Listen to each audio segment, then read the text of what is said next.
Bonsoir. Ce soir, c'est Mamie qui raconte l'histoire de Cucaracha, la sorcière. Il y a très longtemps, au Mexique, vivait une horrible sorcière appelée Cucaracha. Elle était maigre à faire peur et sèche comme un vieux parchemin. Là où elle passait, les fleurs fanaient, les arbres mouraient et le désert s'installait. Une vraie calamité. Un matin, le désert arriva au village d'Esteban. En se réveillant, le petit garçon vit que toutes les plantes de son jardin étaient flétries. Alors il prit son baluchon et s'enfonça dans le désert, bien décidé à rencontrer la sorcière. Il la vit bientôt, accoudée à un cactus. Esteban tout sauta. Bonjour, je m'appelle. Mais il ne put continuer, car Cucaracha, la méchante, le transforma immédiatement en scorpion.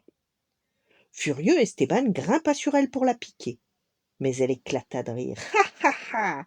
Et c'est toujours microbe, mais ma peau est aussi dure que ta carapace. Alors Esteban eut une idée.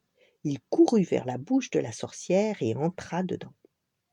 Cucaracha fut si étonnée qu'elle l'avala tout rond. Esteban descendit un long tunnel et se retrouva dans une pièce tendue de rouge. Par terre, il y avait une petite chose sèche et rabougrie, piquée de 3 épines de cactus. Il s'approcha, et avec ses mandibules, il saisit une épine et la retira. À sa grande surprise, la petite chose sèche gonfla un peu et prit une forme de cœur. Alors Esteban retira la seconde épine. Le cœur gonfla à nouveau et se mit à palpiter. Alors Esteban saisit la 3e épine. Il s'arc-bouta, car c'était une épine plantée très profond, et il tira de toutes ses forces en fermant les yeux. Quand il les rouvrit, il était redevenu un petit garçon.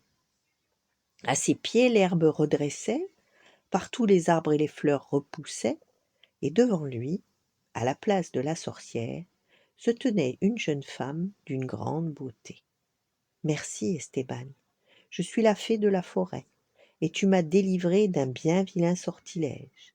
Je te protégerai toute ta vie. » Puis la fée disparut dans les bois, et Esteban retourna à son village, le sourire aux lèvres. Voilà, bonne nuit, faites de beaux rêves, et à demain.